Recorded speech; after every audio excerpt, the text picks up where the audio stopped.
Assalamualaikum warahmatullahi wabarakatuh.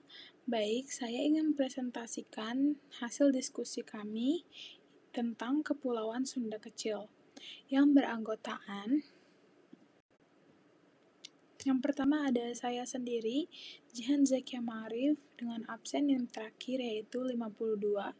Selanjutnya ada teman saya, Lisa Nurul Hidayah, nomor absen terakhir 86, dan yang terakhir teman saya, Ahmad Ulul Albab, NIM absen terakhir 61. Ini adalah contoh peta Kepulauan Sunda Kecil, di mana lokasinya itu sebelah timur dari Kepulauan Jawa. Selanjutnya, Physiography of Kepulauan Sunda Kecil. Kepulauan Sunda Kecil ini biasanya disebut juga dengan Nusa Tenggara Barat, Timur, dan juga Bali. Secara geografis, Kepulauan Sunda Kecil ini terletak di bagian selatan dari zona Wallacea, yang merupakan kumpulan-kumpulan pulau yang terangkat akibat proses vulkanisme dan tumbukan atau subduksi beberapa lempeng tektonik di sekitarnya, yaitu Eurasia di barat, Indo-Australia di selatan, terus Microplate Filipina, dan lempeng Pasifik di utara. A brief history of Kepulauan Sunda Kecil. Hunian paling awal di Kepulauan Sunda Kecil ini telah dirintis setidaknya sejak 1950-an ketika Th. Verhoeven, seorang rohaniawan Katolik, melakukan penelitian di daerah Mata Menge, Boa Lesa, dan Lembah Menge yang terletak di Kabupaten Ngada, bagian tengah Pulau Flores. Pada penelitiannya tersebut, beliau menemukan sejumlah artefak batu yang berasosiasi dengan fosil-fosil fauna purba yang telah punah, terutama Stegodon, sehingga diperkirakan berumur sekitar 750.000 tahun lalu. Baik, selanjutnya itu materinya pengaruh lempeng tektonik terhadap Kepulauan Sunda Kecil. Lempeng tektonik aktif di mana ada dua pergerakan, di antaranya lempeng Indo-Australia dan lempeng Eurasia. Pastinya sangat mempengaruhi frekuensi gempa bumi dikarenakan melewati Kepulauan Lombok. Selain dua lempeng tektonik aktif, ada pulau satu patahan, yaitu patahan Naik Flores yang terbentang dari Flores hingga Pulau Lombok, lalu membentuk palung dan bersifat sangat aktif, khususnya di perbatasan lempeng yang terletak di timurnya Indonesia. Sebagian besar busur dari Kepulauan Nusa Tenggara dibentuk oleh zona subduksi dari lempeng Indo-Australia yang berada di tepatnya tuh di bawah busur Sunda Banda. Selama di atas kurun waktu tertier yang subduksi ini dibentuk dalam busur vulkanik Kepulauan Nusa Tenggara. Berikutnya saya Lisa Nurul Hidayah yang akan membahas mengenai apa sih stratigrafi.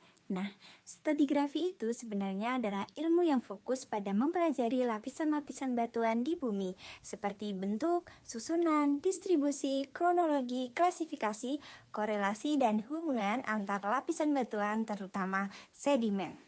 Sekarang kita masuk ke wilayah Sunda Kecil yang mencakup pulau-pulau seperti Bali, Nusa Tenggara Barat, dan Nusa Tenggara Timur. Di wilayah ini, lapisan batuan yang banyak ditemukan adalah batuan vulkanik. Nah, batuan vulkanik ini adalah hasil dari aktivitas gunung berapi di masa lalu. Jenis-jenis batuannya antara lain yaitu yang pertama, breksi, batuan yang terbentuk dari pecahan-pecahan batu yang menempel jadi satu. Yang kedua yaitu lava, batuan yang terbentuk dari aliran lava yang mendingin setelah letusan gunung berapi. Yang ketiga yaitu tuff, endapan abu vulkanik yang mengeras menjadi batu. Yang keempat yaitu batu gamping, batu yang terbentuk dari endapan kapur, seringkali dari sisa-sisa makhluk hidup laut. Di beberapa bagian Sunda kecil, kita juga bisa menemukan endapan aluvium. Endapan ini adalah material seperti pasir dan kerikil yang terbawa oleh sungai dan biasanya menumpuk di dataran rendah atau lembah. Kalau kita lihat lebih jauh, ternyata ada perbedaan menarik antara bagian barat dan bagian timur Sunda kecil. Di bagian barat seperti Bali dan sebagian NTB, di sini tuh pegunungan yang ada umumnya terbentuk pada masa Cenozoikum, sekitar 66 juta tahun yang lalu hingga sekarang. Batuan vulkanik yang ada di sini lebih tua karena aktivitas gunung berapinya sudah terjadi sejak lama.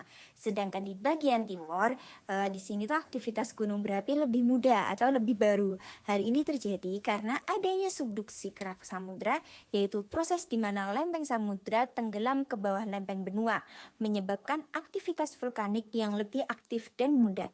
Selain itu, karena aktivitas vulkanik di bagian timur ini lebih muda, komposisi kimia dari batuan vulkaniknya juga berbeda dibandingkan dengan yang ada di bagian barat. Selanjutnya yaitu proses pembentukan vulkanisme. Semuanya dimulai dari pergerakan lempeng bumi. Di wilayah Indonesia ada yang namanya lempeng Indo-Australia yang terus bergerak ke arah utara. Nah, lempeng ini bertemu dengan lempeng Eurasia yang lebih besar di sebelah utara. Saat kedua lempeng ini bertemu, terjadi yang disebut proses subduksi, di mana lempeng Indo-Australia menukik masuk ke bawah lempeng Eurasia. Nah, di sepanjang pertemuan ini terbentuk busur kepulauan yang dikenal sebagai busur Sunda, di mana Sunda kecil yang mencakup wilayah Bali, Lombok, Sumbawa hingga Flores adalah bagian dari busur kepulauan ini. Aktivitas subduksi ini sangat penting karena saat lempeng yang berada di bawah terus menekan, bagian dari lempeng tersebut akan meleleh akibat suhu tinggi di dalam bumi yang membentuk magma. Magma yang panas dan cair ini lebih ringan dibandingkan batuan di sekitarnya, sehingga magma akan mendorong ke atas menuju permukaan bumi. Proses inilah yang menyebabkan terbentuknya gunung berapi. Ketika magma mencapai permukaan, ia meletus dan keluarlah lava, abu vulkanik, dan gas-gas lainnya, membentuk gunung berapi aktif yang kita lihat sekarang di sepanjang wilayah Sunda kecil. Jadi, bisa dibilang gunung-gunung berapi di wilayah Sunda kecil ini adalah hasil dari tarik-menarik dan saling dorong antar lempeng-lempeng bumi yang berada jauh di bawah kita. Dengan kata lain, aktivitas vulkanisme di wilayah ini merupakan hasil dari konflik geologi antara lempeng Indo-Australia dan lempeng Eurasia yang terus berlangsung hingga saat ini. Baik, saya Ahmad Ulul Albab. Saya di sini akan menjelaskan hasil produk proses geologi geomorfologi. Dari Kepulauan Sunda kecil tersebut memiliki hasil dan produksi yang terkait dengan proses geologi geomorfologi, yaitu seperti batuan.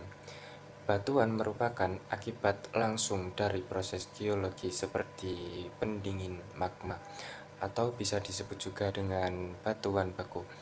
Pemadatan sedimen juga bisa disebut batuan sedimen, atau perubahan bentuk dan komposisi akibat tekanan dan suhu yang tinggi bisa disebut batuan metamorf.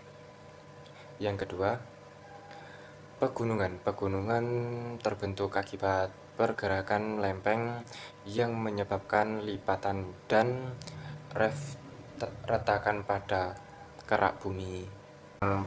Potensi sumber daya geologi. Sumber daya geologi itu dibagi menjadi 3. Yang pertama, 1. Mineral. Sumber daya mineral seperti emas, perak, tembaga, nikel, dan mineral lainnya mempunyai potensi tinggi ekonomi yang besar. Jika dimanfaatkan dengan baik, dapat meningkatkan pendapatan daerah. Yang kedua, energi panas bumi. Energi panas bumi di Indonesia terlalu di cincin api Pasifik dan mempunyai salah satu potensi energi panas bumi tertinggi di dunia. Membangun pembangkit listrik. Membangun pembangkit listrik tenaga panas bumi dapat menjadi solusi energi berkelanjutan. Yang ketiga, air tanah.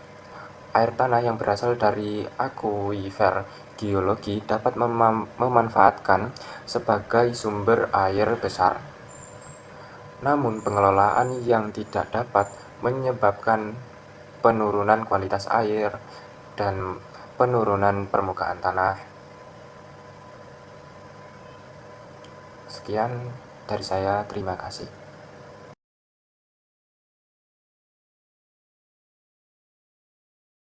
Kami cukupi presentasi pada kali ini. Mohon maaf jika ada kekurangan karena kesempurnaan hanya datang dari Tuhan dan kesalahan datang dari setan, kami hanya korban. Cuci tangan sampai bersih, cukup sekian dan terima kasih.